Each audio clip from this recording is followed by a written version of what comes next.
현월TV 파수꾼 동지를 기문하 인사드립니다. 목요 강설 현월TV 윤목사입니다. 금주는 지난주에 이어서 창세기 3장 9절로 19절의 본문으로 죄의 결과라는 제야의 강설을 진행하도록 하겠습니다. 성경을 낭독하기 앞서서 목은 좀 그렇지만은 또 월요일 이후에 또 제네바 시편가를 못 불렀잖아요. 마저 불러야죠. 제네바 시편가 58장 시편 42편 두 번째 부분을 부르도록 하겠습니다. 제네바 시편가 58장입니다. 하나님 나의 영혼이 낭망함이 되므로 요단 땅 헤르몬 산과 미살산 서주기요 주 폭포 소리이네 바다가 서로 불러 주님의 파도 물결이 나로 몰아도 소이다. 낮에는 여호와께서 그 인자 베푸시고 밤에는 찬송이 있어 생명의 주께 기도 내 반석 하나님께 말하리 왜 잊었나 나 어찌 원수 압제로 슬프게 다니나이까 내 뼈를 찌른 칼같이 내 대적 날 비방해 하나님 어디냐 말해 하나님 어디냐 해 내 영혼 낭망하며 어찌해 불안하뇨 주님께 소망을 두라 하나님 나 찬송하리.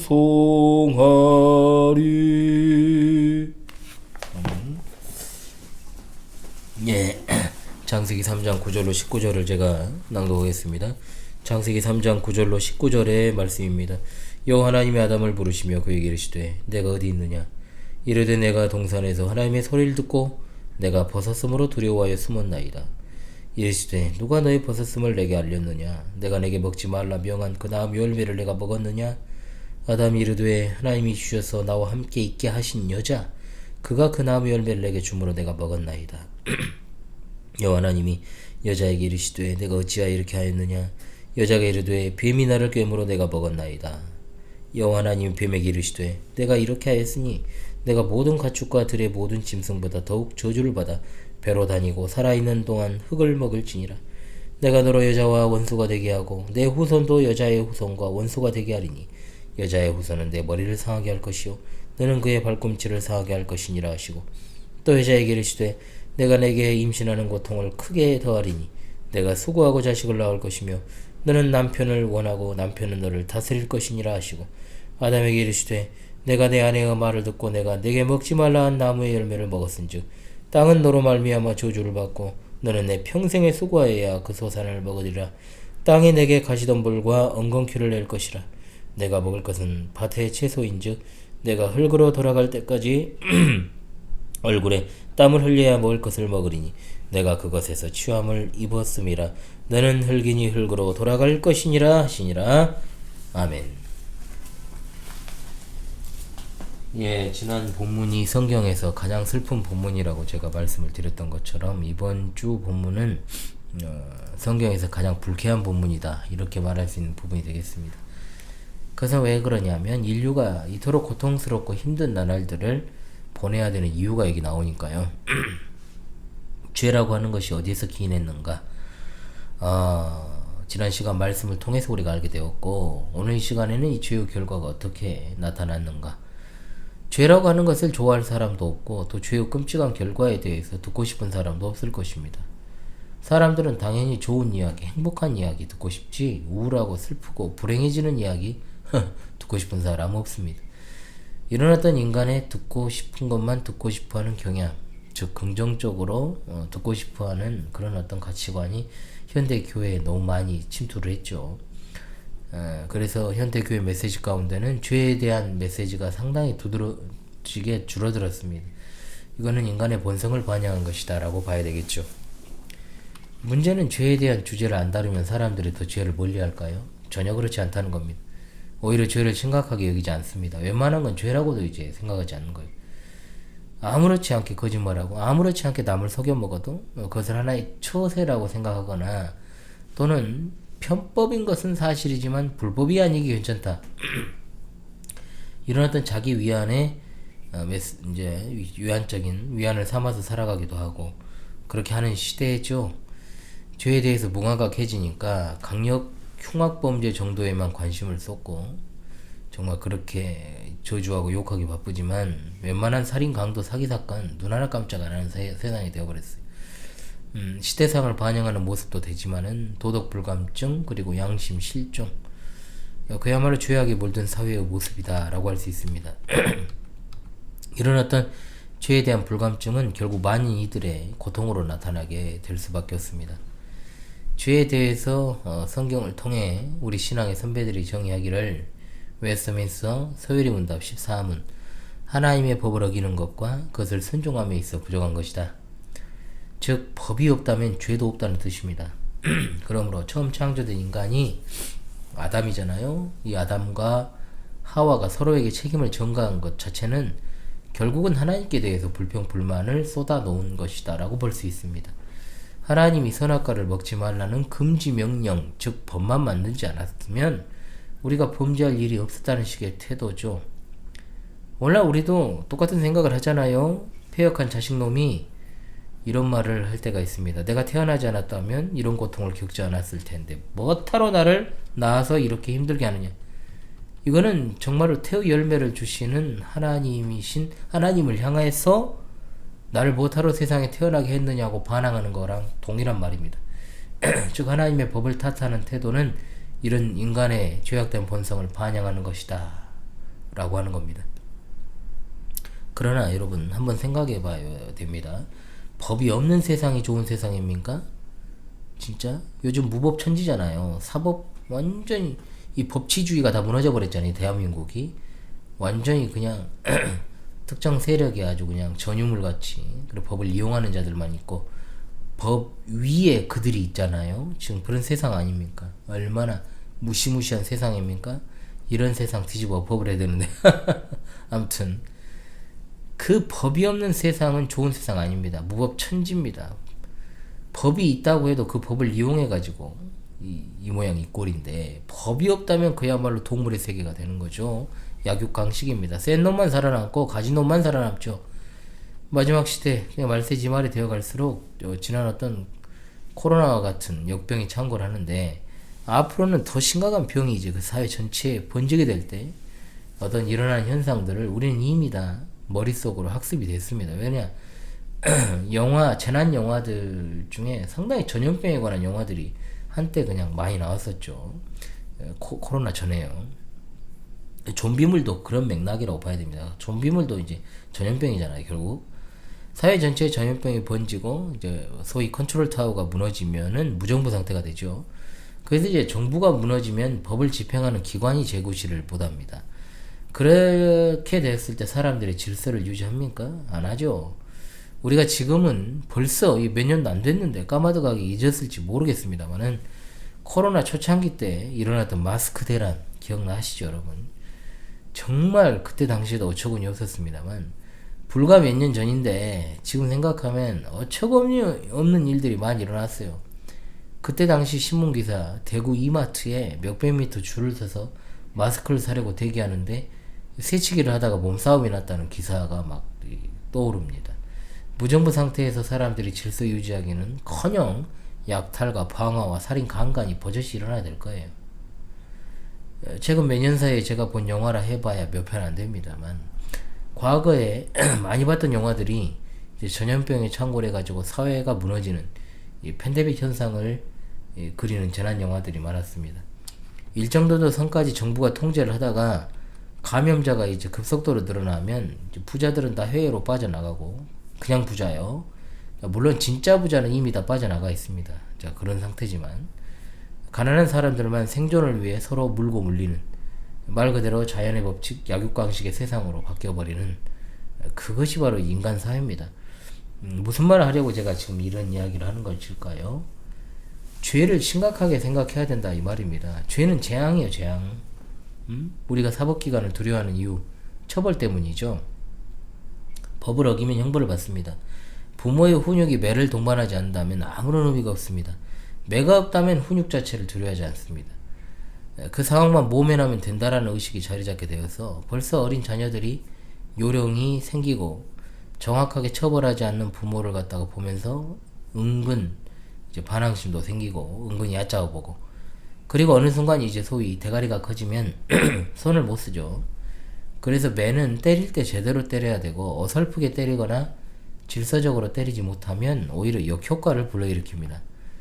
그래서 자녀 양육은 아무나 하는 게 아니죠. 자녀를 양육할 만한 인격을 갖춘 이들이 자녀를 낳고 자녀를 기르고 양육하고 훈계하고 웃잘하지 않도록 할 수 있는 겁니다.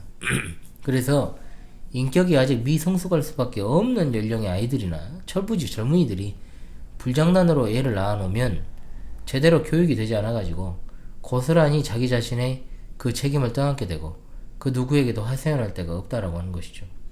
죄를 지었을 때 두려움의 감정은 나쁜 게 아니라 좋은 것입니다. 두려워할 줄 알아야 자신의 죄에 대해서 실감하게 되고 그 실감하게 되는 형벌을 받고 나서야 죄의 끔찍함을 알기 때문에 다시는 그 죄를 지으려 하지 않을 것이기 때문이다. 그런 측면에서는 교정시설이 진짜 문제가 많죠, 우리나라. 자꾸 인권충들 때문에 문제가 있어요. 벌 받으러 간 거잖아요, 벌 받으러. 벌을 제대로 받아야, 제대로. 그래야지만이 진짜 이 교정이 되는 거잖아요. 다시 사회로 나와야 될 사람들은 벌을 제대로 봐야 되는 것입니다. 그러나 절대로 교정이 안 되는 자들은 어떻게 해야 되겠습니까? 사형을 집행 안 하잖아요. 그럼 어떻게 해야 돼요? 빛을 끝까지 못 보게 정신력을 취해야죠, 당연히. 근데 그것도 안 해요, 그것조차도. 무기징역이 최고의 형벌이라고는 하지만은, 어찌되었든 거짓말이 난무하는 사회, 나라의 지도자로부터 옆집 꼬마이리까지 사람들이 거짓말 진짜 잘하죠. 거짓말보다 편리한 게 없잖아요. 그러니까 차기 유력 대통령 후보를 보십시오. 진짜 실명 거론하지 않을게요. 그걸 꼭 보면은 누구 지지하냐고 하니까 나 그런 거 아니니까. 어제 한 말을 손바닥 뒤집도 뒤집어버리잖아요. 진짜 여러분 신문만 봐도 그게 보이는데 그걸 또 인정하지 않다면은 그 사람도 제정신은 아니에요, 제가 볼 때게. 그런데도 국민의 반수가 지지를 하고 있어요. 그러면 내가 왜 저런 것들하고 같이 살아야 되냐 이런 생각도 사실 들어요. 제가 어떻게 제가 인간적인 생각이 안 들겠어요. 저도 아무리 목사고 신자지만 눈에 뻔히 보이는 거짓말도 넘쳐나잖아요. 상상도 못할 거짓말로 사람 속이는 사기꾼도 판을 치고요. 거짓말이 난무하는 사기공화국, 그것이 바로 대한민국이잖아요. 이거 분명 누가 좋아하겠어요. 마귀가 좋아할 만한 모습이죠. 교회는 다릅니까? 오히려 더 경건으로 포장된 거짓이 교회 안에 있잖아요. 하나님 보시기에 더 가증하고 위선적이고 고도로 교묘하고 거짓은 계속 거짓을 낳습니다. 거짓을 비롯한 모든 부조리는 다 죄로부터 출발한 것입니다. 죄의 결과는 진짜 끔찍하잖아요. 자, 죄가 불러온 끔찍한 결과가 어떠한가? 오늘 본문을 통해서 우리가 상세히 살펴볼 필요가 있다는 거죠. 자, 하나님께서 왜 선악과를 먹었냐고 물으십니다. 아담이 말합니다. 하나님이 주셔서 나와 함께 있게 하신 여자, 그가 그 나무 열매를 내게 주므로 내가 먹었다고 말입니다. 1차적으로 여자에게 책임 전가합니다. 하와가 안 줬으면 난 안 먹었다는 거죠. 아담은 남편으로 아내인 하와에게 선악과의 의미를 충분하게 가르치는 것이 필요했고, 설령 하와가 열매를 내밀었다고 할지라도 꾸짖으며 그 열매를 단호히 거절할 수 있었다라고 하는 거죠. 그런데 성경에는 그가 일말의 망설임도 없이 하와가 주자 먹었다라고 기록되어 있습니다. 아담의 책임 전가는 궁극적으로 하나님을 향한 것입니다. 하나님이 나에게 주셔서 함께 있게 하신 여자라고 했잖아요. 그러니까 누군가 소개팅을 해줘서 또는 중매를 서서 배우자를 만나게 되거나 결혼에 골인을 했다고 합시다. 그런데 문제가 터집니다. 그러니까 소개해준 사람한테 책임 전가하는 것입니다. 뭐 저딴 것을 해줬냐 이 식이죠. 오죽하면 해 속담에 중매는 잘하면 술이 석잔이요 못하면 뺨이 석드다. 자기가 선택해서 만난 사람과의 결혼도 후회하면서 자기부터 행복한 생활을 해야 되잖아요. 누구한테 뭘 소개해줘요. 그 정신 나간 것들이에요. 그거. 적어도 누군가를 소개해주거나 중간에 다리를 놓을 사람은 지부터 행복한 결혼 생활을 누려야 되는 겁니다. 겉만 보고 판단해서 함부로 사람 매칭해서 소개해주면 진짜 큰일 납니다. 이 세상에 얼마나 이상한 연놈들이 많은데요. 그렇잖아요. 하와는 달라요. 1차적으로 뱀에게 책임을 돌렸고 궁극적으로 뱀을 창조하신 하나님께 책임 전가한 겁니다. 책임 전가, 이것이 죄를 범한 인간에게서 나타난 가장 첫 번째 결과. 우리 사회는 다릅니까? 서로한테 책임 전가하잖아요. 기업은 노동자한테, 노동자는 기업한테, 교사는 학부모한테, 학부모는 교사한테 책임 돌리잖아요. 교사는 학생에게 돌리고, 학생은 교사한테 돌리고, 국민들은 대통령에게 돌리고, 대통령이나 위정자들은 국민한테 책임 돌리고. 대놓고는 못하니까. 그럼 여기는 못하니까 밖에다 책임 돌려가지고 전쟁 일으키고 그러잖아요. 특정 집단에게 책임을 돌리거나 희생양을 삼는 일도 비일비재하죠. 그러다가 안 되면 이제 흔히 유체이탈이라고 그러죠. 그런 화법을 쓰고 마치 자신은 아무런 관계가 없는데 없는 듯 느닷없이 옆 사람을 혼내는 거죠. 그 사람을 세운 것이 바로 자신인데 말이죠. 제가 볼 때 우리나라 역대 대통령들은 다 하나같이 이런 모습들이 있었습니다. 지도자의 깜냥이 되지 않은 자들이 연달아 나라의 수반이 되니까 책임을 져야 할 자리에 있으면서도 권력만을 누리고 탐하고 통치 철학이라는 것이 온전하지 않을 때, 문제가 생겼을 때 다른 이들한테 책임을 전가하는 겁니다. 그런데 안타깝고 슬픈 일은 뭐냐, 그로 인한 고통은 고스란히 불쌍한 서민들, 대다수 어려운 국민들한테 돌아온다는 거. 조선이 망한 이유가 뭡니까? 나라의 지배 이데올로기가 전혀 나라를 위하여, 정확히는 부국강병을 위해 쓰일 수 없는 썩어빠진 학문이었기 때문이고, 그리고 그 지배 이데올로기조차도 사대부들만 배워서 자신들의 기득권을 유지하는 수단으로 활용했기 때문이고, 나머지 백성은 노예이거나 태반이 하루하루 먹고 살기 바쁜 민초들이었으니 당연히 망하는 겁니다. 망해야죠, 이런 나라는. 거기에다가 무능한 군주가 완전히 종지부를 찍었잖아요. 그래서 이 군주가 또 적당히 살았어야 되는데 오래 또 살았잖아요. 그러니까 망하는 게 당연하죠. 그래서 나라를 그냥 벌린 입에다가 갖다 바쳤죠. 싸워서 뺏긴 게 아니잖아요. 그래서 제가 자주 말씀드린 일제 강점기가 맞냐, 과연. 진짜 그냥 갖다 줬는데. 그래서 끝난 겁니다, 조선이라는 나라가.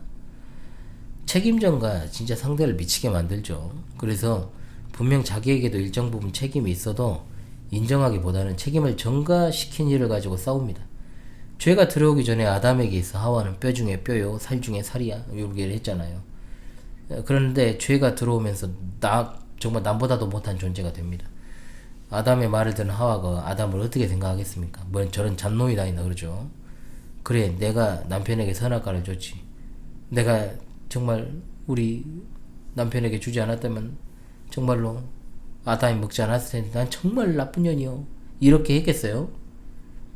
만약 아담이 제가 하나님께 받은 말씀을 아내한테 잘 가르쳤어야 되는데 그렇게 못했으니, 하나님, 제 아내는 잘못이 없습니다, 다 저의 불찰입니다, 제게 책임을 물으십시오 라고 했으면 하와가 아담을 어떻게 바라봤을까요? 가정이긴 하지만 말입니다. 교회는 머리 대신 그리스도 안에서 한 몸입니다. 우리에게 뭔가 잘못된 일이 일어난다면 모두가 같은 책임을 지는 것도 교회입니다. 군대라는 게 연대 책임이 있지 않습니까? 문제가 발생하면 지 체계를 따라서 다 징계당하잖아요. 소대원 한 명이 잘못되었다고 칩시다. 그러면 소대를 이끄는 소대장 날라가죠. 중대장 날라가죠. 대대장 날라가죠. 대대를 이끄는 연대장 날라가죠. 연대를 이끄는 사단장 날라가죠. 사단을 이끄는 군단장 날라가죠. 군단을 이끄는 사령관 날라가죠. 국방장관, 뭐 대통령도 이렇게 쉽게 날아가는 세상에 뭐 이제는 뭐 장관 정도는 뭐 아무것도 아닌 것처럼 여겨질 정도로 완전히 위계질서가 무너진 것 같긴 한데, 아무튼간에 좀 세상의 요지경이라 자꾸 이런 생각이 드네요. 모두의 책임이 된다는 거죠. 결국 연대 책임이라는 게 주요 문제가 그렇습니다. 교회가 책임을 다른 사람들에게 떠넘기는, 다른 사람에게, 목사가 성도에게, 성도는 목사에게, 또는 특정 신자가 다른 신자에게 떠넘긴다? 그럼 완전히 교회는 무너질 수밖에 없죠. 왜냐? 한 몸이니까요. 사회생활도 마찬가지입니다.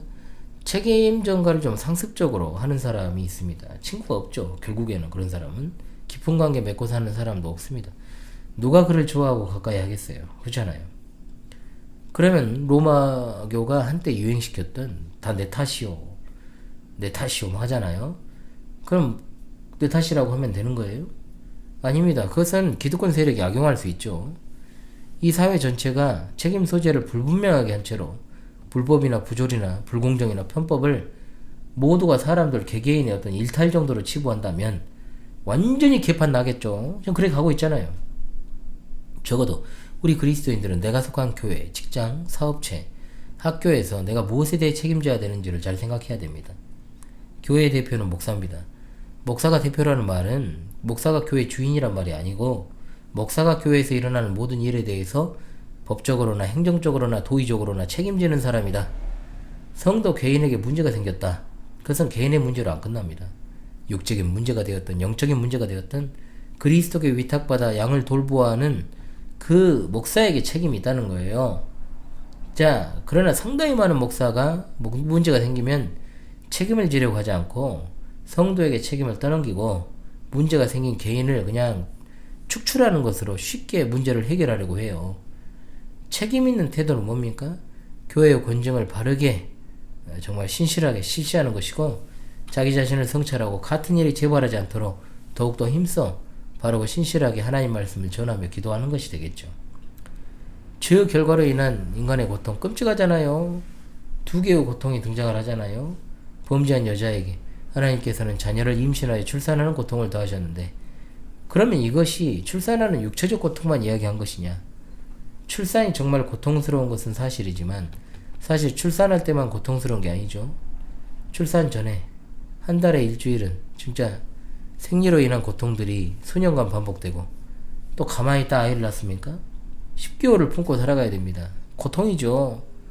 내 한 몸 건사를 못하니 어쩌니 하는 말을 하는데 어찌되었든 이제는 아이를 품고 있으니까 두 몸이죠. 그리고 낳고 땡입니까? 이제 시작입니다. 길러야 됩니다. 더한 고통입니다. 아이를 낳는 건 엄청난 축복입니다. 그러나 불법적인 관계에서 태어난 아이는 저주입니다. 두 사람의 고통입니다. 그래서 청춘 남녀가 결혼도 하지 않고 육체적인 관계를 맺고 아이를 갖게 되면 기뻐하는 게 아니고 그잖아요. 두려워하잖아요. 불법적으로 아이를 사산시키고 낳아서 버리기도 하고 그죠? 죽이기도 하고. 그러나 실제로 성경에서는 아이를 생산하는 것보다 생산하지 못하는 게 더 큰 고통이라고 말씀하고 있습니다. 여성이 이 세상에 존재하는 이유 중에 중요한 것 중에 하나가 아이를 낳고 기르는 것이니까요. 남자에게도 여자 못지않은 고통이 찾아왔죠. 남자는 평생토록 수고해야 그 소산을 먹으리라. 수고라는 말은 앞에 나온 고통이란 말과 같은 말이에요. 번역만 다르지. 여자의 고통은 출산과 양육의 고통, 남자의 고통은 평생 일하는 고통인데 요즘 근데 출산율도 떨어지고 출산도 안 하잖아요. 사실은 그잖아요. 출산 안 하니까 양육할 일도 없죠. 그런데 지금은 여성들도 다 맞벌이하는 인구들이 많이 늘어났고 그러고 있기 때문에 여자의 고통은 또 출산도 하고 일도 하는 여성들의 고통은 장난 아닙니다. 근데 그렇지 않은 여성도 많죠. 요즘 얼빠진 2030 남녀가 많잖아요. 요즘 애들. 그럼 상대적으로 남자는 어쩌냐? 저는 일단 남자는 더 진짜 곤란해졌어요. 한국 사회에서 여전히가 아니죠. 이제는 더 남자는 어찌되었든 여자보다 더 많이 벌어야 된다는 의식들이 팽배하고 집을 마련해야 된다는 크나큰 고통이 존재합니다. 저처럼 짝을 잘 만나면 그런 고통은 들지만 그래 있어요. 그런 분들 많이 있으니까. 그런데 그런 케이스는 굉장히 드물고 상당수 여성들은 외모나 조건을 많이 따지기 때문에 그 나쁘다고 하는 거 아니에요. 또 저를 이상하게 쳐다보지 마세요. 결혼은 현실이니까 이해합니다. 사회 진출이 늦어진 남성들은 부모가 도와줄 수 있는 형편이 되면 상관이 없는데 못 되잖아요. 못 되는 사람 많죠. 결혼을 하려 치면 막대한 자금에 대출을 받아야 되고 빚을 지고 결혼 생활을 시작해야 되는 게 현실이에요. 결혼식 자체에도 돈 많이 들어가잖아요. 어찌되었든 땅에서 나는 소산을 먹으려면 일을 해야 되고 적당히 일을 해서는 안 되고 얼굴이 땀이 범벅이 되어 꽤 흘려야 먹을 수 있다라고 지금 말씀하신 겁니다. 자, 그런데 이 고통을 부정적으로만 볼 필요는 없다는 겁니다. 예. 배터리가 다 돼가지고 거의 다 돼가지고 이제 노트북이 충전을 해야 됩니다. 충전. 완충이 안 됩니다. 그래서 다음 달에 노트북 하나 구입하려고 지금 하고 있습니다. 예. 자, 고통을 부정적으로만 볼 필요가 없다. 하나님은 사람을 창조하시고 또 두 가지 복을 주셨는데, 자, 하나는 땅에서 번성하는 것이요, 또 다른 하나는 땅에서 나는 소산을 먹는 것. 이 복은 인간이 타락했지만 상실되지 않았습니다. 다만 모습이 바뀌었죠. 모습이. 하나님의 백성이 땅에서 번성하는 것은 하나님 뜻입니다. 인간에게 주신 복이기도 하고요. 하나님은 인간이 타락했지만 이것을 걷어가지 않으셨습니다. 만약에 그 복을 가져가셨다면 아담과 하와는 둘이 살다 자녀 한 명 없이 죽었겠죠. 그리고 인류 역사는 거기서 끝이 났겠죠. 그러나 하나님 그렇게 하지 않으셨습니다. 여자에게 자녀를 낳을 수 있는 그런 능력을 주셨고 그렇게 하셨습니다. 그러나 이 복을 큰 고통을 수반하여 얻게 하셨다는 것. 남자도 마찬가지입니다. 아무리 세상이 바뀌고 또 남녀가 같이 벌어야 하는 시대라고 해도요, 남자는 가정을 이끌어야 할 채무가 있고 가정을 책임지는 가장입니다. 하나님은 특별히 에덴 동산을 만드시고 그 동산을 가꾸라고 했잖아요. 경작이잖아요. 경작을 통해서 땅에 있는 소산을 먹습니다. 이 축복은 타락 이후에도 그대로 있습니다. 만약 이것도 걷어가시면은 그냥 쫄쫄 굶으면 살아야 되겠죠. 분명 벌은 벌인데 그 안에 담긴 하나님의 원래의 약속과 축복은 계속되고 있다. 그런데 문제는 인간은 그 축복을 이제 고통 가운데 누리게 된다 라고 하는 것이 달라진 거죠. 오늘날은 더욱 이와 같은 생각들에 있어서 타락이 극심합니다. 사회 분위기도 그렇고 결혼, 출산 다 이제 안 하죠. 여성들은 아이를 낳고 기르는 것이 복이라는 생각 자체를 안 하죠. 당연히 안 하죠. 남자의 경우에도 어떻습니까? 코인이나 주식이나 부동산이나 기웃거리고 어떻게 하면 한 땅 제대로 해가지고 건물주가 돼볼까, 이런 생각이나 하고 있는 자들이 꽤 많죠. 소위 4050에 이제 그나마 많은 혜택을 받았다는 사람들이 틀이 그래왔다는 거죠. 그러다 보니 자연스럽게 남을 등쳐먹는 것에 익숙하고 쉽게 가려고 합니다. 일하기 싫어하는 자에게는 먹지도 말게 하는 것이 하나님의 영원한 규범이다. 이걸 우리가 잊지 말아야 되겠죠. 죄를 지은 아담이 받은 첫 번째 벌, 땅이 저주를 받은 것입니다. 땅의 히브리어가 아담아입니다. 아담과 아담아가 굉장히 긴밀하게 연결되어 있죠. 아담아에서 아담이 나왔습니다. 아담아가 아담의 기원입니다. 아담이 범죄했을 때 하나님은 아담의 기원, 즉 뿌리에 저주를 내리신 거예요. 아주 예전에 신토부리라는 말 정말 예전에 유행했죠. 그런데 지금은 신토부리는커녕 이제 어느 나라 산이냐를 따지는 시대가 되어버렸으니까 요즘 신토부리라고 이야기하면 요즘 세대 모릅니다. 알지도 못하고 안다고 해도 정말로 옛날 사람이라는 이야기 듣죠. 사람이 죄를 짓는다 해서 땅이 영향을 받는다고 생각 안 합니다. 땅은 땅이고 인간은 인간이라고 생각을 하죠. 땅이 저주를 받았다, 이 의미는 땅으로 대표되는 모든 자연 질서가 인간의 죄로 인해 파괴되었다는 뜻입니다. 로마서 8장 20절 22절 피조물이 허무한데 굴복하는 것은 자기 뜻이 아니요 오직 굴복하게 하신 이로 말미암음이라. 그 바라는 것은 피조물의 썩어짐의 종노릇한 데서 해방되어 하나님의 자녀들의 영광의 자유에 이르는 것이니라. 피조물이 다 이제까지 함께 탄식하며 함께 고통을 겪고 있는 것을 우리가 아느니라. 아멘. 모든 피조물이 허무함과 썩어짐에 굴복하여 종노릇한다고 말합니다. 원래 땅은 하나님께서 자신을 다스리도록 하신 인간에게 복종을 해야 됩니다. 그런데 이제 그 관계가 깨진 거예요. 왜? 하나님과 인간의 관계가 손상되어 버렸기 때문에 땅은 사람을 대적합니다. 가시덤불, 엉겅퀴를 내기 시작합니다. 땅에서 나오는 모든 것들은 저주받은 땅에서 나오게 되는 거죠. 저주를 받은 땅을 열심히 경작을 해야 됩니다. 그리고 그곳에서 나온 이제 식물을 먹어야 됩니다. 식물을 먹고 결국 죽어요. 저주받은 땅에서 나오는 식물은 잠시 동안 살게 할 뿐이라는 거죠. 결국은 그 식물 때문에 죽습니다. 땀을 흘려야 먹을 것을 먹으리니 내가 그것에서 취함을 입었음이라. 너는 흙이니 흙으로 돌아갈 것이니라. 자, 흙이라는 말이 두 번 나왔는데 원문에서는 앞에 흙과 뒤에 흙이 다른 단어예요. 앞에 흙은 우리가 밟는 땅입니다. 자, 땅. 선악과를 먹는 날에 반드시 죽으리라고 하셨습니다. 그 먹는 날에 죽는다고 하는 것이 바로 그날에 죽는다는 것이 아니고 히브리의 관용적 용법입니다. 반드시 죽는다는 뜻이에요. 그 하나님의 경고가 땅의 저주를 통해 이루어지는 거죠. 실제로 5장에 가면 계속 낳고 죽고 그죠? 아담의 후손은 다 죽는 존재가 되어버렸다는 뜻입니다. 철학자, 신학자 중에서도 죽음이라는 것이 자연적이다 라고 생각하는 자들이 있습니다. 아담이 범죄하지 않았어도 어차피 인간은 죽었을 거다 이거죠. 그러나 분명 성경은 죄로 인해 사망이 들어왔다고 했습니다. 사람이 죽는 이유는 다채로워요. 병으로도 죽고 사고로도 죽고 재난이 닥쳐서 죽고, 병이나 사고나 재난은 다 땅이 저주를 받아서 오는 거예요. 땅에서 나온 음식은 이중성을 가지고 있어요. 어떤 이중성입니까? 음식을 먹어야 살지만 그 음식 때문에 죽기도 해요. 오염된 땅에서 수많은 바이러스들이 생겨나서 사람들의 몸에 침투하여 변이를 일으키고, 또 이 채식을 많이 하게 되면 기생충에 감염이 많이 되죠. 그러니까 여러분, 생채소 많이 먹는 분들은 꼭 구충제를 먹으세요. 먹어야 됩니다. 이야기 나중에 하고.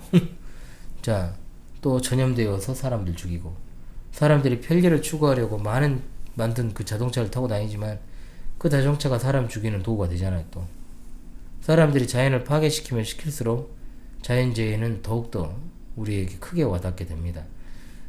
참 아이러니하게도 인간이 죽지 않고 건강하게 사는 법은 땅에 있는 음식을 먹지 않고 땅에 있는 것들을 추구하지 않으며 땅에 있는 것들을 사랑하지 않는 것입니다. 그러나 그렇게 되면 못 살아요. 굶어서 죽죠. 불편해서 죽죠. 답답해서 죽죠.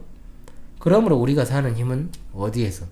하늘에서 내리는 양식입니다. 그 양식은 바로 예수 그리스도십니다. 하나님의 말씀입니다. 사람이 떡으로만 사는 것이 아니요 하나님의 말씀으로 사는 존재라는 것의 의미, 바로 이겁니다. 에덴 동산에 있던 선악과에 담긴 의미가 바로 그것이죠. 하나님의 명령을 지킬 때 모든 식물은 생명을 위한 것이지만 타락 이후에 땅에 있는 식물을 비롯한 것들은 죽음으로 사람을 인도하는 도구가 되었다는 것. 자, 주께 사랑하신 우리 파스콘 동지들이시여, 죄를 모르면 이 세상을 모릅니다. 인간의 본질도 모릅니다. 그래서 개혁파 신앙 길라잡이 세 번째 과목이 인간론 또는 인죄론이잖아요. 인간과 죄를 떨어뜨려 생각할 수 없다는 겁니다. 마지막 시대니 어쩌니 말들을 많이 합니다. 이 세상에 문제가 많다. 그러나 그 문제의 본질에는 접근을 못하는 게 세상이죠. 이뿐만 아닙니다. 너무 어떤 사건의 단면만 보고 판단합니다. 우리 성도들에게 늘 말해, 그 이면을 봐라. 항상 기다려라. 저는 그걸 강조합니다. 영적인 분별력과 통찰력이 필요한 이유가 거기 있습니다. 이 세상의 모든 문제의 본질은 죄입니다. 사람들은 그 사실을 인정하지 않습니다. 심지어 교인들 중에도 항상 겉으로 드러나는 문제만 이야기하고 신자이면서 본질을 이야기하지 않는다. 본질은 죄입니다. 죄의 본질을 모르면 어떤 인간의 문제도 풀리지 않아요. 죄 때문에 인간은 마음에 평안이 없습니다. 죄 때문에 땅이 주는 고통으로 인해 서로한테 책임 전가합니다. 그러면서 파멸되고 조금씩 파멸로 걸어간다라고 하는 거죠. 해결책은 죄로부터 회개하고 돌아서는 것입니다. 죄인된 인간이 회개하는 길은 오직 예수 그리스도의 복음입니다. 성도가 아무리 밖에서 남의 어려움을 공감하고 들어주고 섬기고 한다 해도 여러분이 그 사람에게 진정한 복음이 되어주지 못하면 그 사람의 어려움을 진짜로 공감하거나 위로하는 것이 될 수 없잖아요. 복음을 믿는 것 외에 세상에 뭔 소망이 있습니까? 하늘의 양식 외에 어떤 세상의 양식이 사람을 살립니까? 다 죽이는 것 뿐이에요. 내가 너로 원수가 되게 하겠다는 말씀을 뱀에게 하셨습니다. 뱀으로 대표되는 마귀에게 주신 말씀이죠. 성도에게 죽음은 더 이상 벌이 아닙니다. 성도에게 죽음은 하나님과 함께하는 성화의 완성입니다.